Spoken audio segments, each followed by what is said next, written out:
Hey folks, it's Dr. Mike and welcome back for our 24th 30 for 30, which means it's October 24th, and hopefully you're having a great day.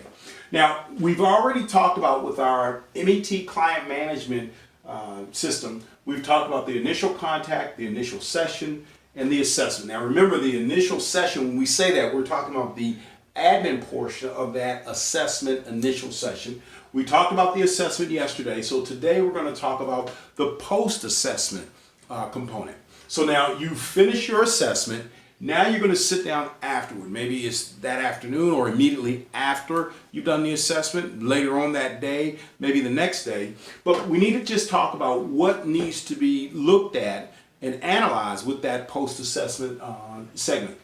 So now we've done the medical history, we've established baselines, we've got functional deficits, we looked at red flags, we checked blood pressure, heart rate. If the client was diabetic, we had them do the check their glucose level. We selected the appropriate protocol to use for the client.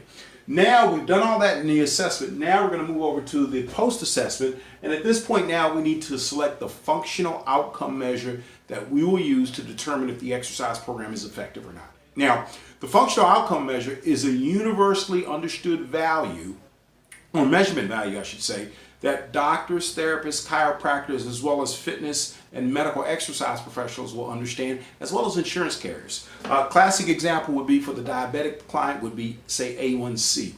If our exercise program and our medical exercise management is effective in conjunction with what the physician is doing, we should see that A1C value come down. Now, we talked about in a previous 30 for 30, the functional outcome measures. There are a number of them, and even in that presentation we did previously, we didn't include all the functional outcome measures because it varies from condition to condition, organ system to organ system. But suffice to say, you need to select the appropriate functional outcome measure.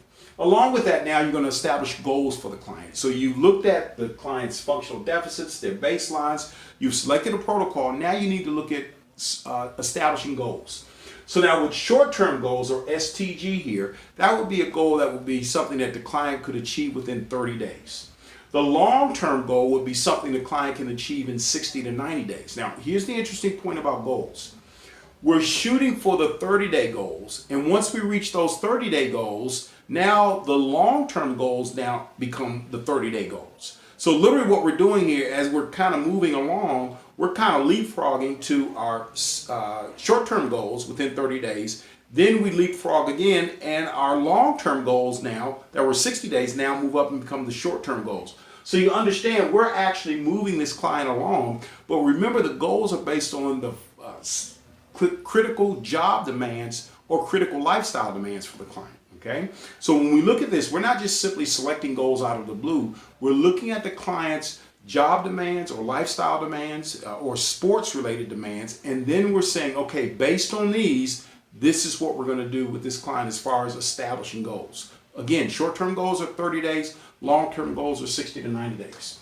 Now, after we've done that, we're going to look at the idea of writing an assessment summary, a summary of what was done during that assessment, okay, or what we found during the assessment. So any types of deficits or baselines, red flags, we're going to note those in the assessment summary.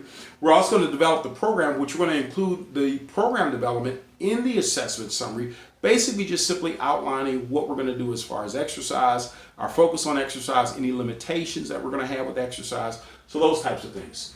At this point, if we need to have any type of medical clearance, we're now going to communicate with the doctor, therapist, or chiropractor to get that medical clearance. Easiest thing, and actually one of our MEPDs, David Jokes of Nanaimo, British Columbia, always did this. He would just simply send a fax over. As soon as the client came in for the first session, he'd send us a fax to the medical professional, particularly the physician, and in that fax it just simply said, if the client has any medical issues that we need to be aware of or that will prohibit the client from exercising, please acknowledge those. He would just simply fax that off to the doctor.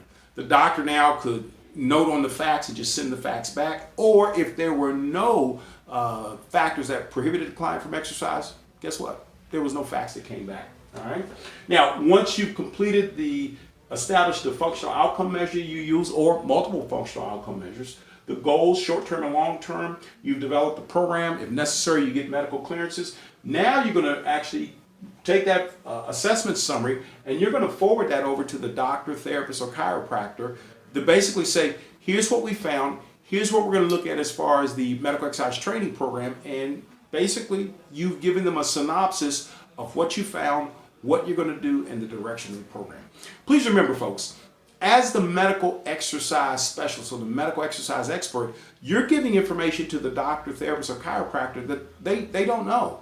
Yes, they do understand exercise, but you have a far greater understanding of exercise, a far greater toolkit of exercises than they have. So they're looking to you for your expertise with regard to what exercise the client should do and a plan with regard to how the exercise should be progressed, what exercise modalities may be best for the client, even guidelines with regard to home exercise, or maybe referring the client maybe to an aquatic program or something along those lines, or telling the medical professional that exercise is not going to be an appropriate modality for the client. These are all things that the medical professional is looking for from you, okay? So now we're going to come back tomorrow and we're going to move over to actually what goes on in the training session, because after you've gone through the assessment, the post-assessment, you're going to schedule the client for sessions, okay? And you're going to determine if the client needs 1 session a week, 2 sessions a week, 3 sessions a week, or more, or over the course of a month, how many sessions the client needs. You're going to base that on what you found in your assessment,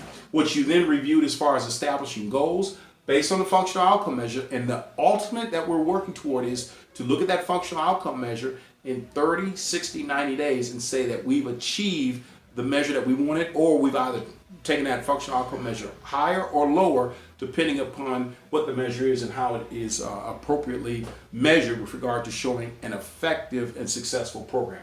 So after you schedule these sessions, now we're going to come back and tomorrow we're going to talk about the training session itself. What should be included in that medical exercise training session? And the biggest thing that we're going to talk about is the idea of documenting and reporting.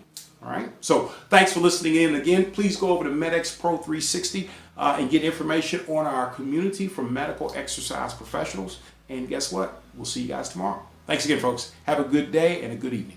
See you tomorrow.